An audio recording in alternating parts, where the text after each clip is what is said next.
Hi, this is Teacher Molly, and we're going to take a little break from Bruce Coville's My Teacher is an Alien to read this shorter book, Aliens Stole My Dog.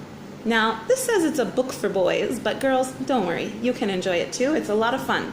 It's by Ian Whybrow and illustrated by Tony Ross. Aliens Stole My Dog. Chapter 1, Stand By to Beam. David found the CD-ROM in the playground as he was going home from school on Friday. He'd been feeding the snails and cleaning the glass in the vivarium, so he was last to go as usual. There was nobody else around. Never mind. He would wait till Monday and take it into lost property then.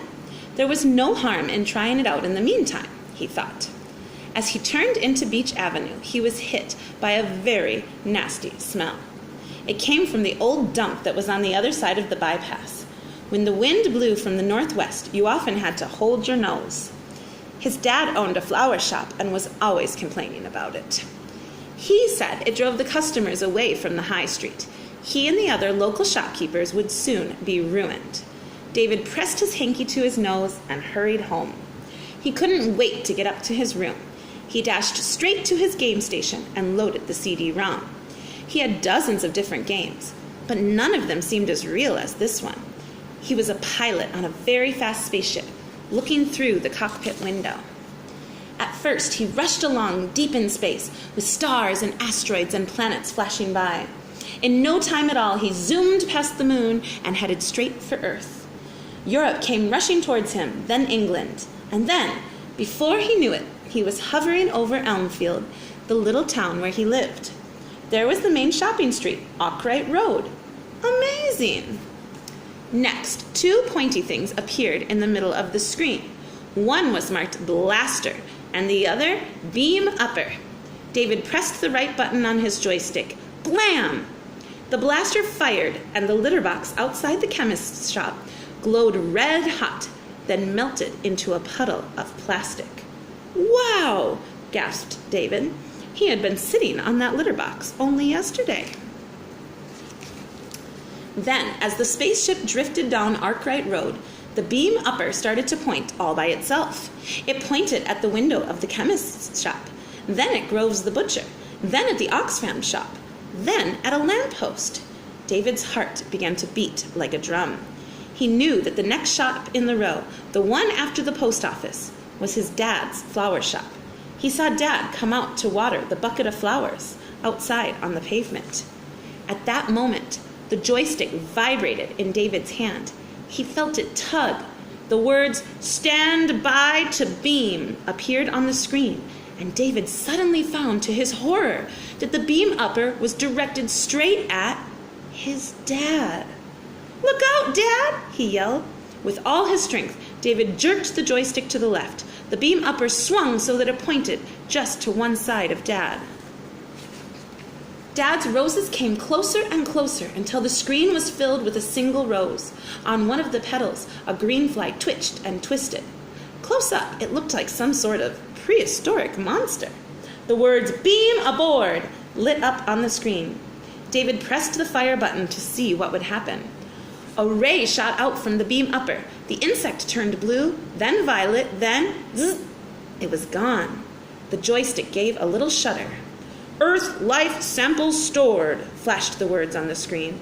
David's jaw dropped. What on earth did that mean? He wondered. Chapter 2. 3 Worrying Things. It was Sunday morning. Dad was raking up leaves in the garden. David's dog, Harry Spice, was helping. Mom was in the kitchen, cooking lunch. David was upstairs in his bedroom, playing on his game station. By now, he was a whiz at the new game. He couldn't get enough of gliding over the streets and fields and factories of Elmfield, then rocketing deep into space. Beaming up was great, too. His aim was getting really good, and he'd fished up all sorts of things. His cleverest thing was zapping the bike out from under the large policeman who was riding it. And he lifted the cod and chips right off the newspaper from Roy Lewis, the bully who was always pinching his stuff. Then there was blasting. That was fantastic. But just after he had blasted an old mattress and a fridge that somebody had dumped on the towpath beside the canal, his fun was interrupted by a yell from downstairs. It was Mum. "David! David! Where is that boy?" It was at that exact moment that David noticed 3 worrying things. The smell of burning coming from downstairs. The sound of a tornado. The alien spacecraft that was hovering over the back garden. David dropped the joystick and stared open-mouthed out of the window. He rubbed his eyes, but it was true. The spaceship was twice as big as the garden shed and shaped like a big steam iron, only with 2 pointy things sticking out the front. David thought the pointy things seemed awfully familiar, and now they were aiming right at his dad. Dad had his back to the spaceship. Hadn't he seen it yet? Hadn't he even heard it? David held his breath and trembled. Before he could scream a warning, David saw the blaster aim up at the kitchen and the beam upper pointing straight at him. David threw himself down onto his bedroom floor and tried to scramble under one of the curtains. He heard a loud blam from downstairs, and at the same time, a pink ray flashed out from the spaceship. It beamed through the window over David's head and bounced around the walls. Vroom, vroom, vroom. It bounced off the window frame and settled not on him, but on the game station. David gasped as it lifted the CD-ROM into the air. It went blue, then violet, then zzz. It skimmed once round the room like a silver frisbee before being pulled at lightning speed on board the spaceship. What had happened? David sat dazed with shock until the sound of Mom's shouting snapped him to attention. "David, will you get down here and open the back door for me? I've got my hands full." He raced down the stairs 3 at a time. The kitchen was full of black smoke. Mom was standing in the middle of it, coughing.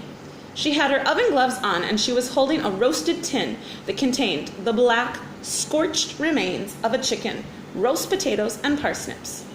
David's favorite. "I can't understand what happened," Mom shouted. "I turned my back just to set the table, and whoosh! The oven door burst open and started spewing smoke. Well, it's ruined now. Absolutely ruined. There's nothing for it but to throw it outside in the bin. I shouldn't go into the garden if I were you, Mom." He didn't want her in the firing line as well as Dad. He ran between her and the back door. "Don't be ridiculous, David. I've got to get rid of this mess. Mind out of the way," she snapped. David was trembling, but Mom didn't seem to notice. "Mom," David warned in a voice that was barely a whisper, "there's something out there." But Mom wasn't listening. She pushed past David and opened the door. Nervously, David followed her outside. Okay, we're going to stop right there. We'll pick up with Chapter 3 next time. Thanks for watching.